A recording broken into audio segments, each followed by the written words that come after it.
All right, for the last lesson here for chapters 8 and 10, this is lesson 7. We are looking at exponential applications. So in other words, this is sort of the real life scenarios for the exponential functions that we're working on for this chapter.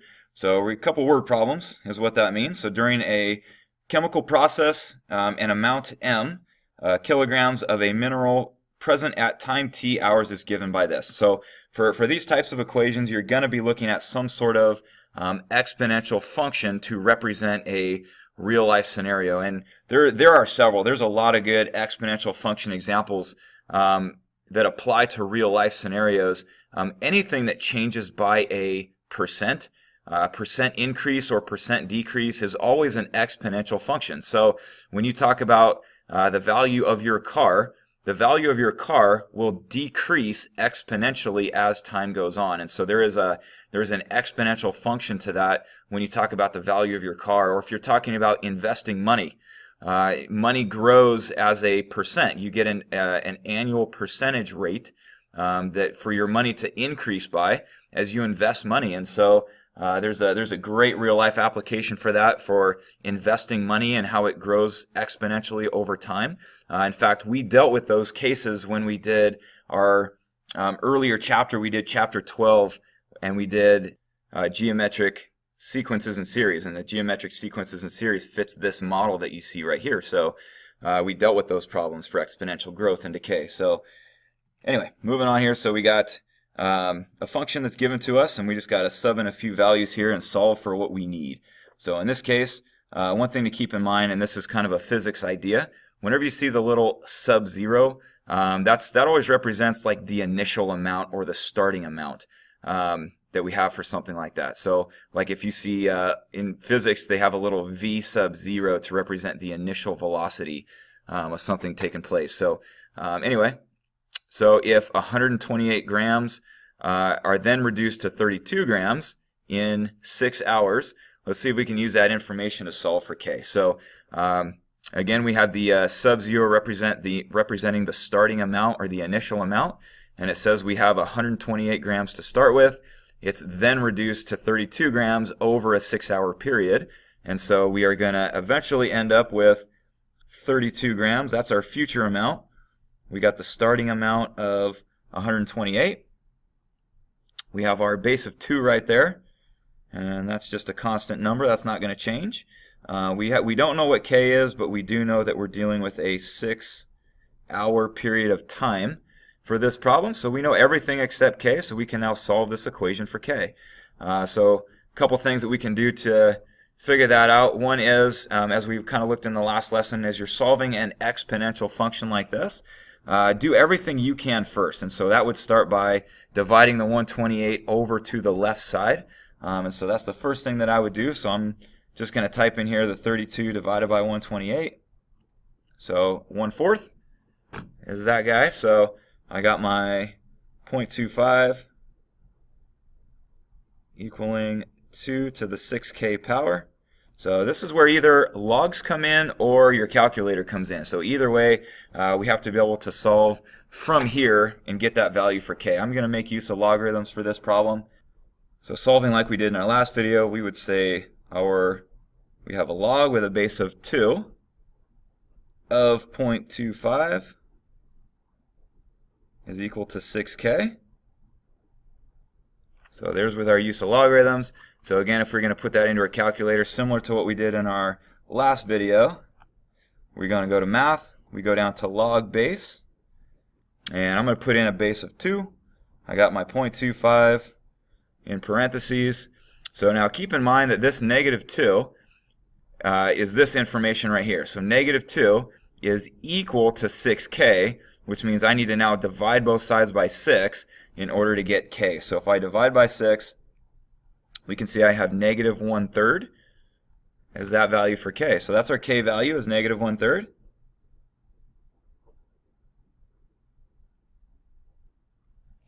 For that guy. So now we can go on and do the next part, which says the quantity remaining after 10 hours. So again, we know the initial amount was 128. They are now asking for the future value, which is this guy. So We're going to leave that as m of t, or in this case I could say m of 10 since we're going to be using 10 hours for this. We know again the starting amount is still 128 is our starting amount. We have our base of 2. I can now replace k with negative 1/3. So up here I got my negative 1/3, and I'm going to have a time period. Let me separate these out. I'm going to have a time period of now 10 hours. And so that's going to be our setup right there. Notice for this one, I don't need logs for this. My unknown is not an exponent, so I don't need logs to solve this. I can put it into my calculator exactly the way I see it here to get my answer. So do keep that in mind. You don't need logs to solve every equation. It just depends. You only need logs if you're solving for an exponent like you were here. So in this case, I got my 128, my base of 2. We're going to raise all that to the negative 1/3 times 10 power and hit enter. And there we go. We have our future amount. Let's go 3 sig figs and call that 12.7 as our future amount. So there's our second answer. And now if we were going to sketch a graph for this function, and it wants us to keep t as t. So we're going to get sort of a general idea of this function right here. So we're going to see this as m of t, right? Because we're going to keep t as t for this. We know the initial amount is 128. We know our base of 2. We know our k value is negative 1/3. And we're going to keep t as any value of time for this. So that's kind of the general function. To sketch a graph, just make use of your calculator for this. That's going to be the easiest way to come up with a graph. So I'm going to go to my y equals. Let's put in our 128 base of 2, raising that to the negative 1/3 x power. So x or t, same thing, doesn't matter. So we're going to put that in there. That's our general function. We're going to go ahead and sketch a graph, and this is probably going to be something I need to toy with my window on a little bit until I can see what that graph is going to look like. Oh, it's way over there in the top right, so let's zoom out as much as we need to in order to see this. So zoom out, enter, and let's see if we're getting any more of the graph at this stage. So there's a much better picture of our graph by zooming out, and so you could continue to zoom out or in if you need to see more, but I'd say that's a pretty accurate picture of the graph that we're going to sketch. You do need some accurate values, so go to your table, second table, and plot some values. So there was the initial time. At time 0, the initial amount was 128, and so that would be the first point that I would plot. Do keep in mind this is a word problem, which means in a real life scenario you have to consider what's relevant. For example, I'm not going to plot points like -1, 161 because I can't have a negative amount of time. That doesn't make sense. So I can only start with the initial amount, which is the 128, and go from there. So that's going to be the first point that I plot, and then I would throw in a few more values like those in order to get an accurate graph. So I would say plot a handful of those points, starting with 0, 128, and that would be enough to then sketch the graph that you see here. So make use of that table. That'll be really helpful. Last example.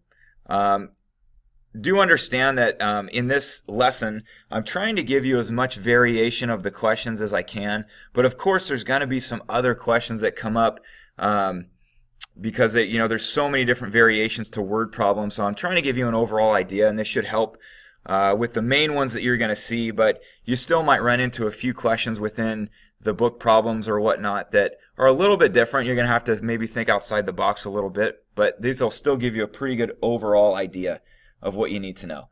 So going on to the next one, we're now dealing with exponential decay. So we're now talking about something that's decreasing in value at this rate over time.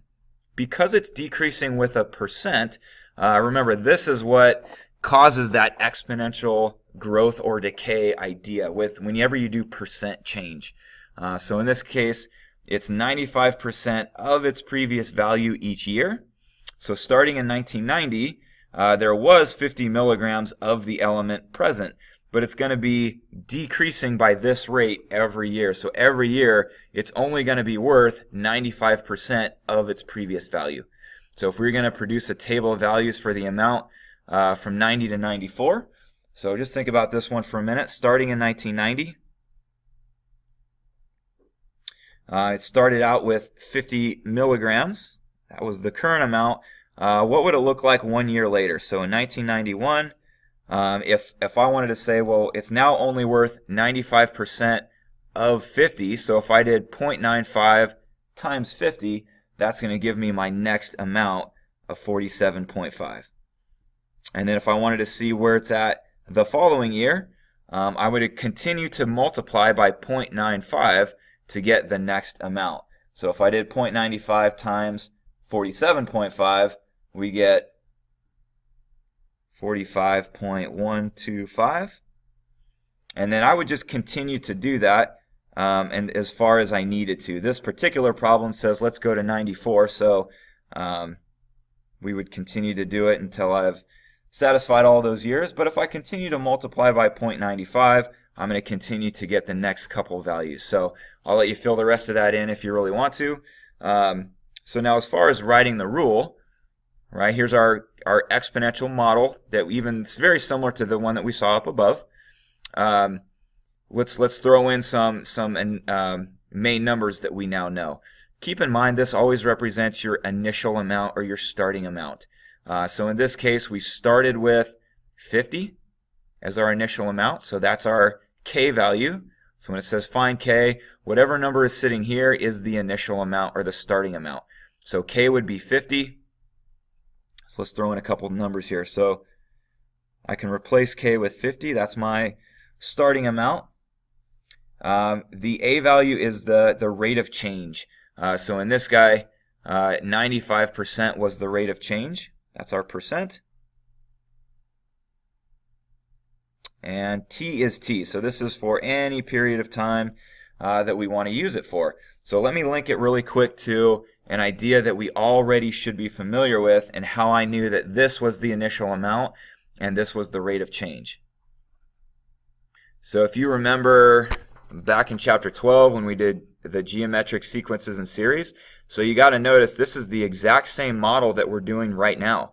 The number that sat here was u of 1, and u of 1 was the first term in the sequence. It's the initial amount or the starting amount. R was the common ratio, right? The common ratio was the rate of change that we had within a problem. And so that's how I can relate it to what we're doing right now in our current unit, is by linking it to that. So let me go back and finish this guy off. So again, that's like u of 1 or the first term in the sequence or the starting amount. That's the common ratio or the rate of change. And so that's how we can always kind of identify what those numbers represent for us. So how long will it take? So how much time until there is 25 remaining? That's the future amount that we have right now. So if I did plug that in to our setup, we get that look right here. And now I can solve for t and solve for time. So we want to know how much time until that would happen. So again, for these guys, whenever you're solving for an exponent, that does mean let's make the use of logarithms or the graphing feature on the calculator like we did in the last video. But you always start by doing what you can. So I always start by solving whatever I can if I'm going to use logarithms. So I would divide the 50 over, so 25 over 50 is 1/2. So 0.5 is equal to 0.95t. And since I'm already solving this by hand, let's just continue on with logarithms. So if I put that into log form, then I have a base of 0.95 of 0.5 is equal to time. So we isolated the exponent by putting it into log form. And now I can go into my calculator and use my log base feature that we've used in the past. So math, go on down to log base, and we have our base of 0.95. this is 0.5 and hit enter, and there we go. So it would take 13.5 years in order for this to happen. So about 13.5.